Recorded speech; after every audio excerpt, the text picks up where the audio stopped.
Naku po mga kapatid, Senator Bato de la Rosa may warrant of arrest na rin no mula sa ICC at siya mismo ang kumumpirma niyan mga tol. No, sabi rito sa balita. No, Senator Bato de la Rosa o Ronald de la Rosa kinumpirmang may arrest warrant na rin mula sa ICC mga tol. Ang sabi rito sa report, nakahanda si Senator Ronald Bato de la Rosa na isumite ang sarili kung isisilbi na rin niya ang warrant of arrest laban sa kanya ng ICC. Mga tol, mukha siya na isusunod, no? After aresto ni dating Pangulong Duterte mga kapatid ay si Senator Bato de la Rosa naman ngayon ang aarestuhin sa susunod mga tol.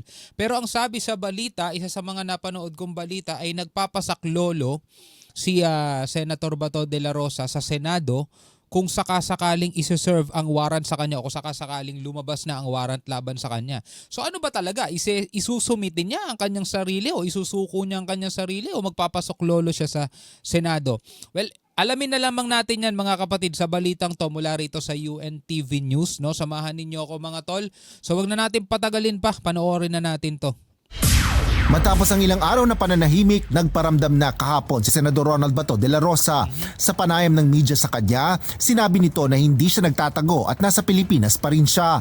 Paliwanag ng senador, naging abala siya sa pangangampanya sa malayong lugar. Sinadya rin umano niyang patayin ang kanyang cellphone para makatutok sa pag-aasikaso ng kanilang petisyon sa Korte Suprema. Oo nga naman kasi ang hirap mangampanya mga tol, no? Nakikipagkamay ka, nakangiti ka at nakaka-receive ka ng mga text or messages. Uy, lumabas na yung warrant of arrest mo, hulihin ka na ng ICC. Parang ganun, di ba? Nakaka-stress yun mga tol. So pinatay niya cellphone niya. Kanyang cellphone para makatutok sa pag-aasikaso ng kanilang petisyon sa Korte Suprema. Kaugnay ito ng isa sa mga hiling nila na Temporary Restraining Order o TRO sa pagsisilbi ng warrant of arrest mula sa International Criminal Court o ICC laban sa kanya at sa dating Pangulo. Kasama dapat si Senador De La Rosa sa grupo ni Duterte na nagtungo ng Hong Kong para sa isang pagtitipon ng PDP laban. Ay, hindi. Madaling araw yung flight ko dapat, hindi ko na tinuloy dahil nakatanggap ako ng info na May warrant na sila. may warrant na kami. Ang info ko is dalawa na kami ni President Duterte may warrant. So dalawa na sila, no? Nagkataon si dating Pangulong Duterte na-tsempohan mga tol. Pero andi rito si Senator Bato de la Rosa, kung may warrant na siya, isa na siya sa pupuntahan ng mga pulis. 'Di ba? Katulad ng nangyari kay FPRRD. So sabi ko, hindi na ko tutuloy para saksasuhin ko yung, di ba sabi ko sa inyo noon na pag may warrant kami, I will seek judicial relief from the Supreme Court. So yun ang, doon ako nag-concentrate ngayon, coordinate ko lahat ng mga lawyers namin. Okay. Gagawa kami ng petition. Hindi rin matanggap ni Senador De La Rosa na sumunod lang ang pamahalaan sa pagpapasuko kay Duterte sa ICC dahil sa commitment ng bansa sa Interpol. Aniya, kayang-kaya namang tanggihan ito ora mismo ni Pangulong Ferdinand Marcos Jr. kahit na may kasunduan sa pagitan ng Pilipinas at sa naturang International Criminal Police Organization. Actually, totoo naman mga tol. Totoo lang ito, walang plastikan mga tol. No, kung dati pang magkaaway, mga kapatid, no, si Duterte at si Marcos, no, matagal na sanang nangyari ang aresto na 'yan. Sa totoo lang mga tol. Kasi kung babalikan ninyo mga pahayag dati ni President Marcos, way back 2022, mga ganun, mga bago-bago pa lang, syempre magtropa pa sila, magkaibigan pa sila, Sara Duterte saka Marcos Uniteam. Kahit si PBBM mga kapatid, tutol na tutol, no? Doon sa gustong mangyari ng ICC, no? Ito, pakita ko sa inyo, isa lang. Ito mga kapatid, mula sa Philippine Star. Yan, bakit kailangan natin ng ibang judiciary ang papasok dito? Yan, January 24, 2022. Yan 2022. Ang sabi rito, Presidential Aspirant Ferdinand Bongbong Marcos, hindi pa siya presidente nito, Junior, on Monday, questioned o tinatanong niya yung jurisdiction of the International Criminal Court over the Philippines, stressing that there's no need for them to probe in the country as it has a functioning judicial system. Meron tayong gumaganang judicial system, sabing ganon ni PBBM. Hindi galing sa akin to, galing mismo kay PBBM to. Kaya Philippine Star, January 24, 2022. Sabi rito, where did they derive their jurisdiction? How did they have jurisdiction over the Philippines? no? Dahil yun ang isang bagay na hindi ko maintindihan, sabing gano'n ni PBBM. Isn't this a violation of our sovereignty? Sovereignty, sabing gano'n, violation nga ba daw to ng ating soberanya? As a nation state, ayun ang mga tanong muna sa aking palagay, sagutin muna iyan at ipaliwanag nila sa mga Pilipino kung bakit sila ang dapat magpatakbo ng investigasyon.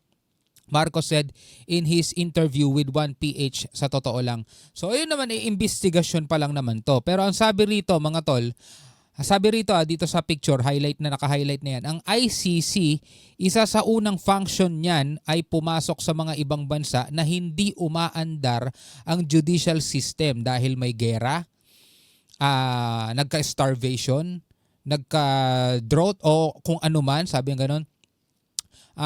Tayo naman mayroon namang judiciary. Kaya bakit kailangan natin ng ibang judiciary ang papasok dito at maghuhusga sa atin? Yan ang kanyang sinasabi before nung 2022. Kaya nga sabi rito ni Senator Bato de la Rosa, kaya naman sanang harangin 'yan ng ating gobyerno o ni PBBM. Pwede naman silang hindi sumunod, sabing ganon. Pero ito question kasi ito ngayon sinasabi ngayon ng Malacanang. Hindi naman rekta ICC mga tol Hindi naman daw nila tinulungan ng ICC sa investigasyon. Hindi naman daw sila nakipag-cooperate sa ICC. Pero ang ICC kasi idinaan sa Interpol, 'di ba? Yung Interpol kasi member doon ang mga kapulisan natin. So no choice daw. Kailangan talaga nilang makipag-cooperate. 'Yun ang sabi mga kapatid. Pero ano sa tingin ninyo? No, sa tingin ba ninyo kung sakasakali lang na hindi magkaaway itong dalawang to at hindi sana tinawag-tawag ni FPRRD na bangag si PBBM? Sa tingin ba ninyo ay maaaresto si FPRRD? Wait, question lang yun mga tol question lang. Alright, sa tingin ba ninyo maaaresto siya o papayag kaya ang Malacanang o hindi ba nila ipagtatanggol si FPRRD o talagang lalabanan nila itong arrest warrant ng ICC kung sakasakali na hindi sila magkaaway o nagkataon kasi na magkagalit sila kaya bahala ka sa buhay mo. No, at least andiyan ka na, wala nang nagmumura sa amin kada may rally, wala nang tumatawag sa amin ng bangag, wala nang tumatawag sa amin ng kung ano-ano at kung ano-ano mga sinasabi. Sa tingin ninyo mga kapatid, ito ba'y politika lamang o talagang ito ay naaayon sa batas mga kapatid? Comment kayo sa ibaba. Kailangan ko lang ng inyong reaksyon, komento at saka ng inyong opinion. Alright mga kapatid, so tuloy natin to. Bibig pa sa aking Balikan natin. Ito'y galing kay Senator Bato de la Rosa. Ang sabi niya, dahil sa commitment ng bansa sa Interpol. Aniya, kayang-kaya namang tanggihan ito ora mismo ni Pangulong Ferdinand Marcos Jr. kahit na may kasunduan sa pagitan ng Pilipinas at sa naturang International Criminal Police Organization. So ayan ayon mismo yan kay Senator Bato de la Rosa, kayang-kaya naman daw yan tanggihan ni PBBM. Diba? Problema nga kasi, bakit ko tatanggihan niya? Ako man si PBBM Kalaban kita, 'di ba? Ako man mga tol, kalaban kita. Minumura-mura mo ko, 'di ba? Kung ano-ano mga sinasabi mo patungkol sa akin. Ngayon, nandiyan ng ICC, nandiyan ng Interpol, ba't kita ipagtatanggol? 'Di ba? Ano ka sa akin? Kumbaga, galit ka sa akin, di galit din ako sa iyo. Kung ako lang naman 'yon, mga tol, no? Tuloy natin. bibig pa sa aking memory. He told me nung nag-usap kami sa Malacanang na never siyang mag-cooperate sa So walang isang salita? ICC. So, walang isang Talagang salita. sinabi niya sa akin, So how do you feel it? hindi ako mag-cooperate sa ICC. Sabi niya sa akin noon, huwag ka mag-alala, hindi ko mag-cooperate sa ICC. Dahil after ninyo, who's next? Magkakami na naman. Yan ang sabi niya sa akin. So ano pang kakaramdam niyo sir ngayon? Feeling betrayed. Feeling betrayed. Sir, last na... Betrayal to the max. Betrayal to the Sa max. ngayon, sinabi ni Senador Bato de la Rosa na patuloy siyang lalabas para mangampanya at mamumuhay ng normal.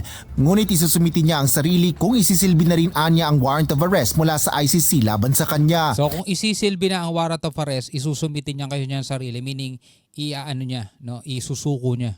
Tinitingnan rin ito na hingi ng tulong ni Senate President Francis Jesus Cordero para wag muna siyang isurrender habang hinihintay ang desisyon sa petisyon ng Supreme Court. Asher Kadapan. Alright, no? So, isusumitin niya daw ang sarili pag lumabas na ang warrant, pero hingi siya ng tulong sa Senate President para wag mo na siyang isuko hanggang iniintay yung petisyon.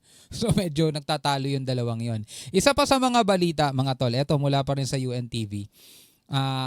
Harry Roque, sasampahan ng inciting to sedition ng NBI, mga tol, no? Ang sabi rito sa report, pinag-aaralan ng National Bureau of Investigation ang pagsasampa ng reklamo laban kay dating presidential spokesperson Attorney Harry Roque. Bunsod ito ng panawagan ng dating kalihim na magsagawa ng kilos protesta matapos arestohin si dating Pangulong Rodrigo Duterte. Malinaw na malinaw yan, mga tol, kahapon pinanood natin. Diba? Tungo na kayo sa EDSA. Sabi niya pang ganun, mga tol. Mga vloggers, manawagan na kayo sa inyong mga followers, di ba? Magkumilos na tayo. Yun lang, tol. Ito na lang ang tanging paraan, people power. Sabi niya ganun, mga tol. Ngayon, gusto siyang pinag-aaralan ngayon ng NBI kung sasampahan siya ng inciting to sedition. Panoorin natin to, mga tol. Inciting to sedition, inaaya niya ang ating mamamayan na mag-go out and mag-people power. Laking kabalbalan yan. Inciting to sedition. Ito ang posibleng isang pangreklamo ng National Bureau of Investigation laban kay dating presidential spokesperson Attorney Harry Roque. Ayon kay NBI Director Jaime Santiago, dahil ito sa panawagan ni Roque sa publiko na magsagawa ng kilos protesta. Sana malinawan ng isip ng ating mga kababayan na itong mga ganitong klaseng tao, hindi sila leader, pero nakakagalit na magtatawag ng people power pero siya mismo nagtatago. Ano ba? Kung matapang ka, labas ka dito, alika. No. Kung matapang ka, labas ka rito, liga. Sabing gano'n ng NBI, mga tol. Tatawag ka ng people power, ikaw mismo nagtatago. Sabing gano'n.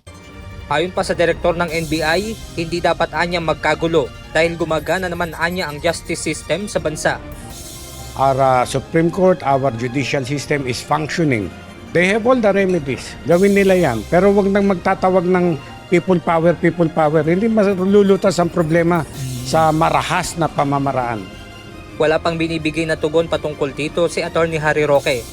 Samantala, sinabi ni Senator Ronald Bato de la Rosa kahapon na mayroon na rin siyang warrant of arrest. So alam na natin yan yung tungkol sa balitang yan.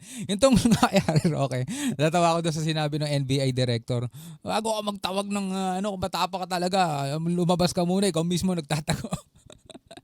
Anyway, mga kapatid, bilang isang Pilipino, ano masasabi mo dito sa mga videong napanood natin? Pwede kang magbigay ng komento sa ibaba at magbigay ng iyong saloobin. Hanggang sa muli, ako nga pala si Shobaldi. Peace out.